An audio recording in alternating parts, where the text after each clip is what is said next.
of February on the East Central Plains of Kansas. Thanks for joining us this evening for our kickoff program on Sunday night prime time here on KOFO. The Jacobsen Report, first out of the gate on 1220, 103.7 FM, and listening always live, KOFO.com, as well as the podcast for this show on KOFO.com, the podcast, as we welcome everybody from Franklin and Anderson, Lynn, and Miami, Osage, and Johnson, Douglas counties. All the folks listening in tonight from our capital at Topeka, where the legislature's meeting, from Rock, Chalk, Jayhawk country, the KU folks up in Lawrence, just 15 minutes north of here, the Baker Wildcats in Baldwin City, as well as the folks from Williamsburg and Wellsville, Osage and Osawatomie, Gardner and Garnett, Princeton and Paola, Linden, and all sorts of the teeming hamlets that surround us here. And we are the home and away voice of your Kansas City Royals, Ottawa Braves, and Ottawa Cyclones. And man, do we have stuff to talk about. It's the 1st of February, folks. College hoop season, we're right in the thick of it. And next Sunday, Super Bowl Sunday, Super Bowl 60. And who better to opine than two gentlemen who have, well, along with Sean Torres, our young engineer who cannot say this, but Coach Patrick J. Knapp Jr., the Georgetown legend, our co-host on here with us right now, and yours truly, John Jacobsen, can say that we have been on the planet for all of these prior 59 Super Bowls as we head to Super Bowl 60. Coach, give us a preview of a week from tonight. Thank you, John. Hope you are doing well, everyone. 1 week from the Super Bowl, Seattle versus New England. Seattle will bring in a more balanced pass and run attack than New England. New England brings in better defensive stats. Seattle's only been sacked, Sam Darnold, 27 times in 19 games. That's about 1.5 sacks a game. They also have turned the ball over 28 times in 19 games. That's about 1.4 turnovers per game. So Seattle, very, very efficient offensively, John. I think that offensive takeaways from this game, look for Seattle to have a better run game. New England's marginally better in third down and the red zone. The statistics bear out. Seattle, as we mentioned, protects Sam Darnold better with a low of 27 in 19 games. New England's defense gets more turnovers, but not by many. So Seattle's favorite going in, John, minus 4.5. And that's who I will take at this point. There's not a lot of separation here. I think two things right off the bat I would look at. Can New England hold Kenny Walker to under 100 yards? That would be a big defensive stat for New England. And Drake Maye will pass it well. So will Sam Darnold. But who's going to run better? So when there's broken plays, will Drake Maye get his over or under on rushing yards? And I'm thinking he will get the over.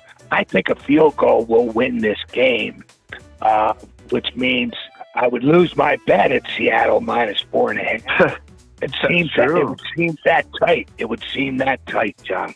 Coach, I love your analytics, and it's interesting that you've weighed in the way you have. I've talked to a few New England fans who are fairly savvy. They're actually afraid it's going to get ugly and that Seattle might dominate. Why are these New England fans a little skittish? Is it just that they've had a couple of rough years and they're still going through PTSD, Coach?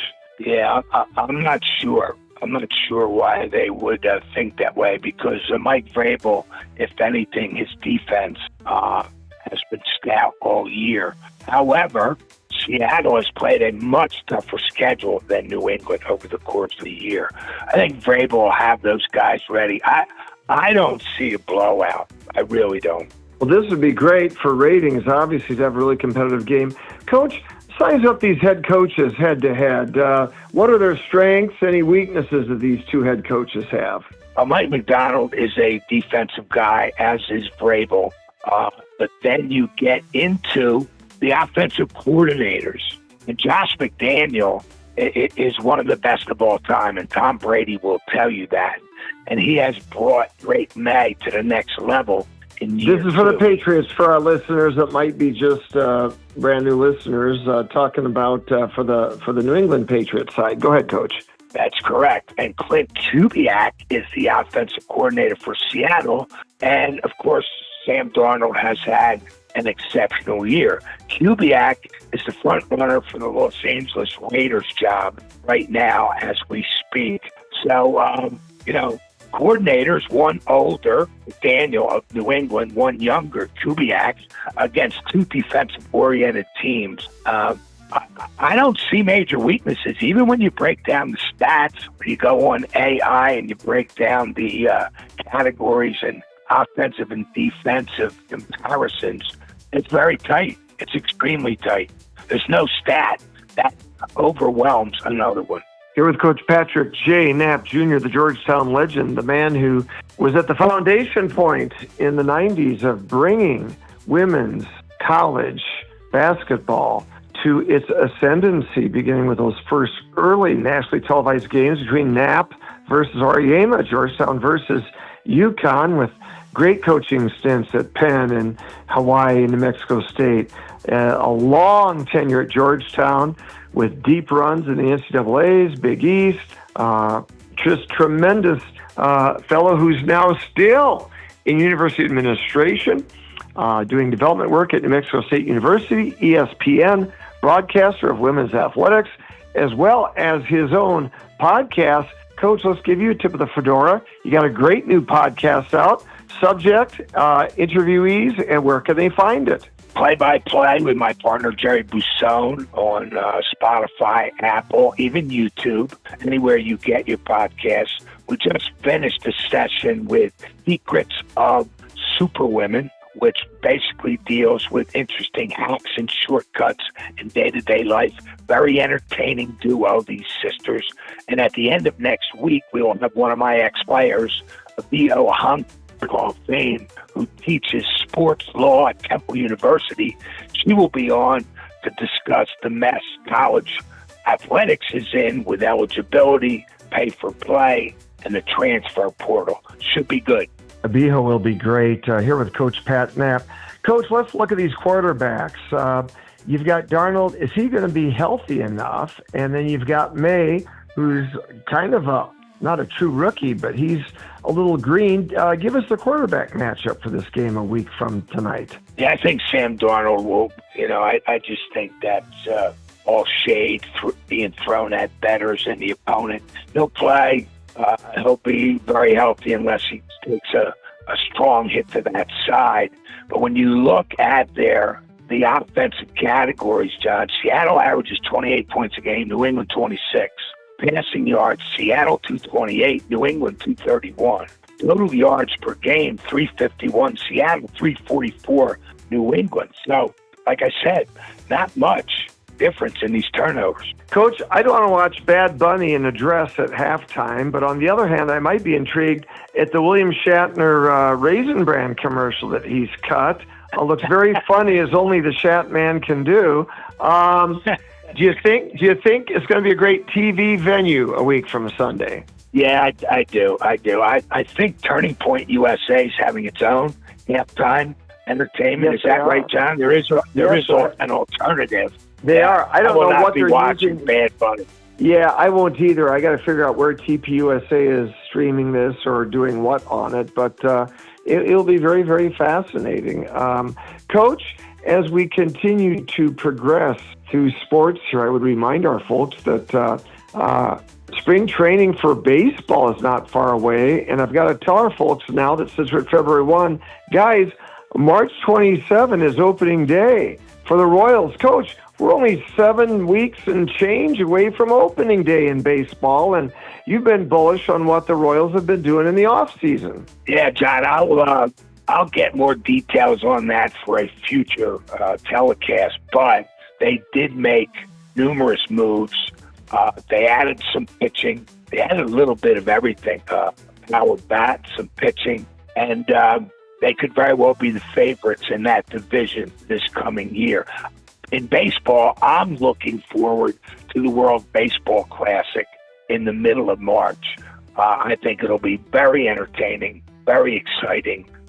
USA will have a strong group, very strong pitching when you have Paul Skeens and the guy from Detroit as pitchers. Also known in my reporter's notebook as Livy Dunn's boyfriend. There you go. That's right. With Skeens. Paul Skeens, Paul. And a big relief corps as well. They're loaded. But Japan will be strong. Dominican Republic will be strong. Venezuela will be strong. Hey, maybe people will be allowed to watch the games in Venezuela now that Maduro's gone. Some freedom. And guys, Ottawa University in less than a month is having its great annual baseball mega conference right here on campus. It will be the capital of baseball for the day, with Professor Andy Hazuka bringing in the VIPs, the white papers, the panelists, the raconteurs talking about baseball past and present. We'll give more info on that. A highlight this year will be University Chancellor Bill Tsutsui with his expertise on the Japanese baseball integration into the American Major League Baseball, as well as its own history of Japanese baseball. Should be a great conference. And now we're about to get into the heart of things. All of you basketball people who bleed blue for our Rock Chalk Jayhawks, and boy, that Ottawa Braves women's team went into overtime against the number one KCAC conference team on the road the other night. These guys have arrived. Coach Knapp called it earlier this year that Hunter Bondurant's onto something special. We'll talk about that at a later date. We have Coach give his college recap after I say thanks to our sponsors here on the Jacobsen Report on Sunday night primetime. Jim and Cindy Jandron, our neighbors up north in the southeastern Nebraska plains with Midwest Renewable Energy, LLC. Renewable fuels, ethanol, energy for a strong America.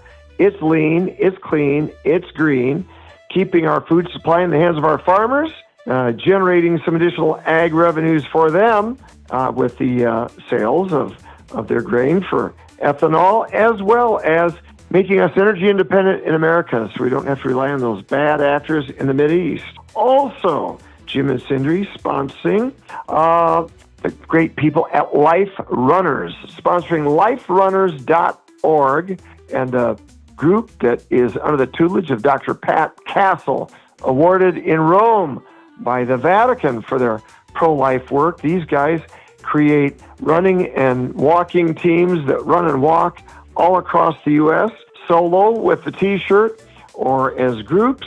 A lot of college kids do this. Get on that website, order your T-shirt, Run and Walk for Life, building a culture of life from womb to tomb, and helping those expectant mothers and their babies on the way, both before and after birth. A lot of those runs and races and walks across America have a Christian theme, obviously. It's based in Christian values.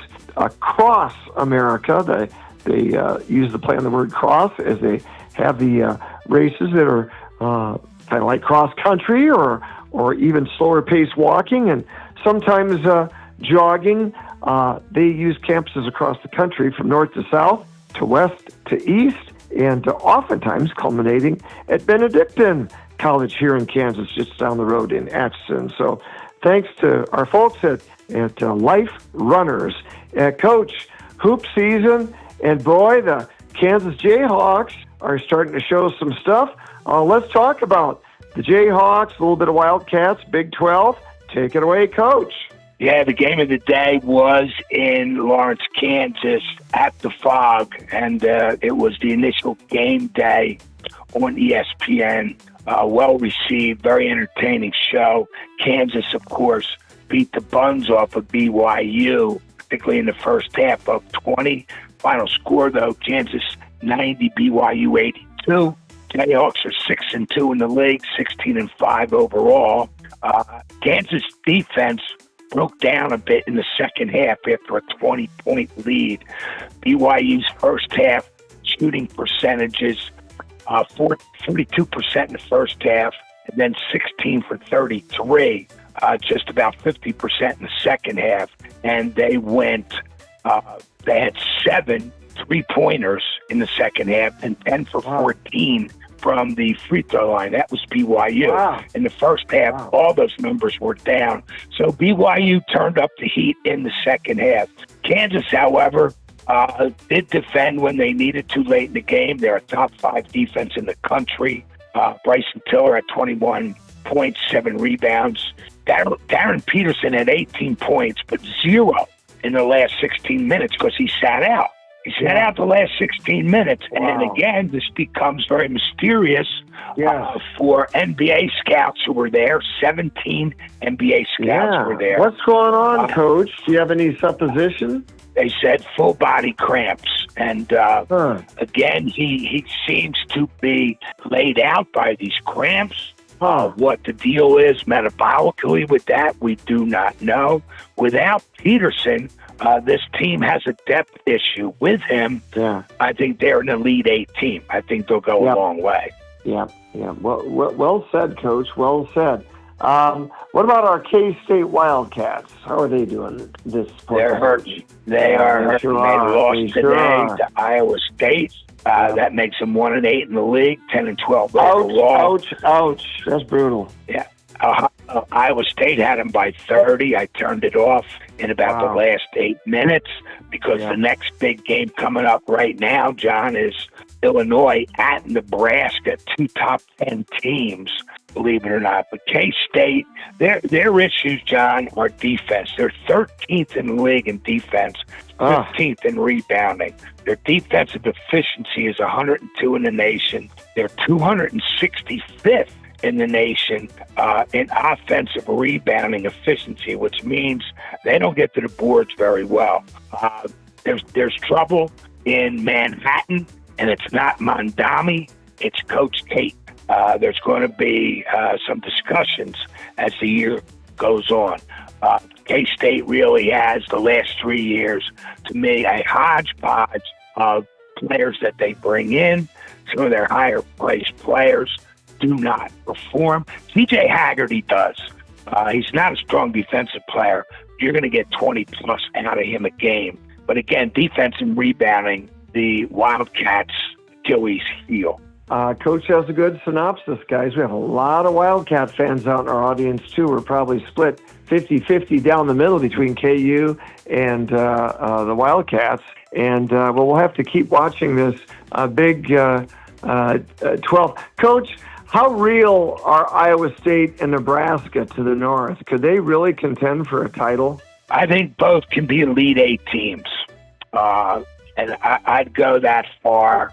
And for Nebraska, John, they've never won an NCAA tournament game. Never, ever, yes. So when they win one in March, it'll be celebration time in Lincoln. But in the men's top 25, I think Arizona, Michigan, Duke are all better than Iowa State and Nebraska. Kansas, like I said, it depends on Peterson. Is he playing or not? Wow. I think UConn, a UConn-Iowa State or Nebraska game would be a great game. So I'm going to hedge on that game. But Arizona, Michigan, Duke, I believe are better than those 2 Big 12 teams, Nebraska and Iowa State. Well, Coach, if you can find a way to matriculate in this neck of the woods, we'll get you up to the Fog to watch a game here at Allen Fieldhouse. Coach, any commentary on the women's side of things? Viewership is up for the college women. The WNBA is, let's just politely say, a work in progress, hopefully not a work in regress. But let's take a look at the women's hoops. Any teams to keep an eye on? Yeah, well, locally, Kansas and K-State women are both near the bottom of the league. Kansas 3-7, K-State's 4-5. But nationally, UConn just ripped Tennessee today by 30 after being tied at the half. UConn is clearly number 1. UCLA clearly number 2. South Carolina 3. Texas 4.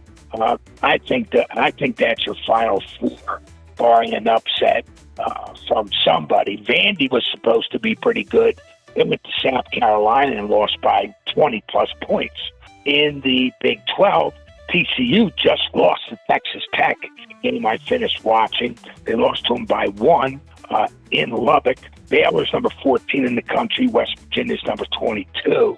So they're the teams that are holding up the banner for the Big 12 with the women, but they're nowhere near the top 4 in the country. I got my final question for Coach Knapp after I recognize our sponsors one last time here on the Jacobsen Report on Sunday night primetime on KOFO, 1220 103.7 FM, and listen live into the podcast on KOFO.com. Thanks to Jim and Cindy Jandrin, both for their sponsorship of Midwest Renewable Energy, LLC, Energy for a Strong America, renewable fuels, ethanol. It's lean, it's clean, and it's green, emanating from the southeast plains of Nebraska, our neighbor to the north, as well as Life Runners. Go to liferunners.org, get your T-shirt, run and walk for life, along with old and young alike, including college kids that walk across America, north to south, west to east, Christian rooted, helping expectant mothers and their babies both before and after birth, often ending up in Atchison at their final events at Benedictine College. Here, we're very proud of them. Thanks to Jim and Cindy and Dr. Pat Castle, who is the executive director of Life Runners. Like I said, go to liferunners.org. So, Coach, I want to get inside the mind of a championship NCAA coach such as yourself, a Big East champion, a Sweet 16 finalist, successful record at multiple schools with a long career, undiminished this day as you are now announcing for national ESPN. Coach, by February 1st, we're here on February 1st, just shy of Groundhog Day, a little bit shy of the beginning of Lent. Did you know by February 1, when you had a special team that was a cut above that could arc and could go all the way? What's the zeitgeist mindset of a coach on February 1? And does he know at that juncture that he might have something special? John, the summer before, I told everybody we were going to be pretty good. I didn't brag about it amongst my peers, but I did with friends and people at the university. I thought we'd be pretty good. By February 1, we were in the thick of it. A couple weeks later, we beat Miami in 4 overtimes. But then we had to beat UConn at the end of February to secure the Big East title. So we knew we were pretty good, but those 2 games were going to turn the season around, and they hadn't happened yet. So I guess the answer is we had a lot ahead of us, but we sure did accomplish it. It's always great to be able to talk to a living person who's actually beaten UConn in women's basketball, Coach. Another feather in your cap there. So again, Coach, final Super Bowl prediction next week, and then we'll talk again next week. Well, I'll lose my bet because I'll take Seattle minus 4.5, but points will be scored. I will say 31-28 Seattle. There you have it, guys. And, Coach, how do we find out podcasts again? One more time. Play-by-play, Terry Busson and Patrick Knapp, anywhere you get your podcast. We are always delighted to have Coach Patrick J. Knapp Jr. with us. And, guys, Sean Torres, our superb engineer, bringing a trilateral broadcast together yet tonight. He is so skilled. Thanks to Sean. Guys, grab the podcast, listen to the great programming following the rest of the evening. We've got more hours of excellence on this Sunday night lineup. Until we meet again on Super Bowl Sunday evening, please keep warm, as well as safe, smart, good, and strong, and love Jesus Christ. And God bless us. Everyone, stay healthy. Prayers for great health for all of our friends listening and their families. Until we meet again, God bless, and bye-bye.